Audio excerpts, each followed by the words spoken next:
Why it sucked to be born as a T-Rex? It's the Mesozoic era, 65 million years before any human will ever walk the earth. You've just cracked out of your egg in a very shallow hole. You devour the Triceratops leg your mom left you, and waddling around looking for her, you find a lush dinosaur paradise where all dinosaurs coexist peacefully with each other. Just kidding. It's more like the Hunger Games on steroids out here. You hear high-pitched shrieks and ferocious roars echo in the distance, not taking any. Not gonna lie, if you were born as any dinosaur, you're almost cooked as soon as you're born. Like, everything's after you.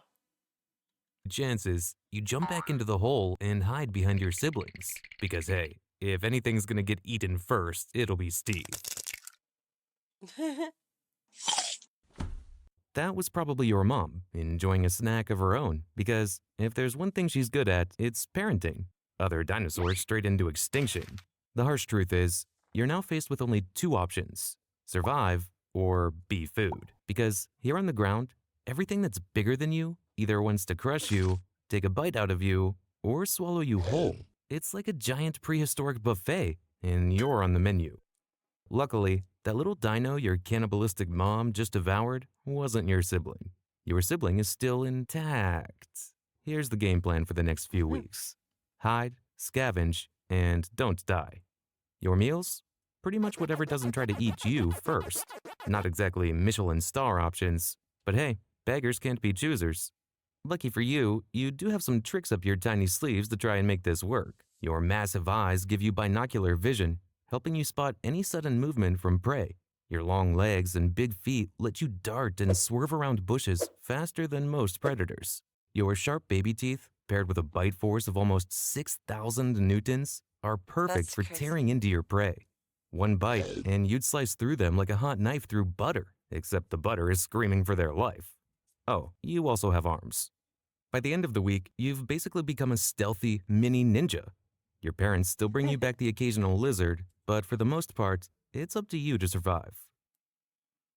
It's your 13th birthday. Honestly, didn't think you'd make it this far. And you're now officially a T-Rex teenager. Your muscles bulk up like you're Arnold training for the next Mr. Olympia. You've now grown to 25 feet, about as tall as a one-story house, and weighing in at a whopping 2 tons. You're basically the high school linebacker of the Mesozoic world. Nice. Your speed now reaches up to 20 miles per hour. It's still not as fast as Usain Bolt, but thankfully he doesn't exist yet. You've also found yourself a healthier diet, decapitating your victims to access the yummy, more nutritious parts behind their head. That's when you spot something in the distance. It's a lone Triceratops grazing along the water, a juvenile. Silently, you sneak No, don't kill it. No. He's just minding his own business. He's just a chill guy. close enough to see its horns twist as it turns around, just in time to see you launch from the shadows. The Triceratops struggles. Your jaws snap its neck like a Rice Krispie treat as you devour your meal. You make this your daily routine: roaming, hunting, eating, and sleeping. Until finally, at around 20 years old, you are now an adult T-Rex. With only about 8 more years to live, you start to realize that life as an apex predator can get pretty lonely, and the thought of sharing your glorious existence with someone else becomes very appealing to you. So, you set off on your quest in search of your soulmate. Your first challenge is competition. You quickly learn that the mating game isn't just about who's the biggest and baddest, it's also about strategy, charm, and even some theatrics. You walk towards the local watering hole where the females gather, and that's when you spot her. A stunning female T-Rex Oh with my god, scales what that is glisten in the this, sun. girl? She's fierce and confident, and you can't help but stare. So here's the plan. You're going to put on a show. Make it dramatic. Show off your hunting skills and agility first by challenging the smaller dinosaurs. You take down the hadrosaur and let out a triumphant roar once you're done. You want to catch her attention, but more importantly, you want to send a message to all the other dinosaurs that want her too.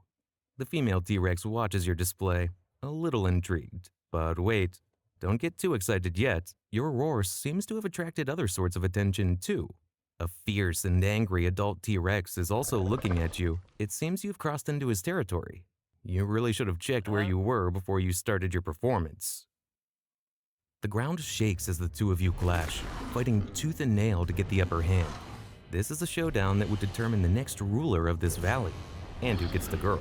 You dodge your opponent's powerful jaws and counter with a quick swipe of your tail. The other dinosaurs watch in awe as you emerge victorious, and you turn to see the female looking at you with a newfound respect. You've definitely caught her eye now. You offer her part of your hadrosaur Is feast, this and she Riz? accepts the offering. Congratulations, you've got yourself a mate. Here's the thing though, finding a mate is only half of what's to come. T-Rex life hits hard when you're suddenly faced with parenting. You stand protectively over your very own shallow hole and clutch of eggs. You and your mate take turns guarding the nest, warding off any potential threats, like scavenging raptors or pterodactyls that think they can snatch your babies. 4 months of restless nights later, your eggs begin to crack and the sounds of hatchlings emerge. You can't help but feel a surge of pride. Each little T-Rex that breaks free is a testament to your hard work and determination. The world is not kind to the young. You know that firsthand. These little babies are part of you, but they're also about as helpless as a cow at a dance-off. You're going to need to give them guidance, protection, and probably a crash course in survival. At first, you do your best, bringing them back the occasional lizard, but eventually, they'll have to figure things out on their own if they want to live. So now it's up to nature to run its course. Seasons pass, and you've become recognized in the region. The younger dinosaurs whispered tales of the fearsome T-Rex, the prehistoric Baba Yaga. You've carved out a space for yourself, a domain where you rule without challenge. Life is good. But then, the years begin to take their toll. You're not the spry, quick hatchling anymore.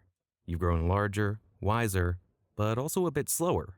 The other T-Rexes around you, the younger ones, eye you with a mix of respect and something else, ambition.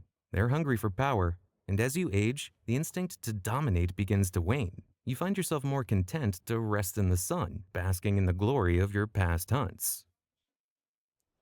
It's time again to assert dominance. You rise, your massive body blocking the sun.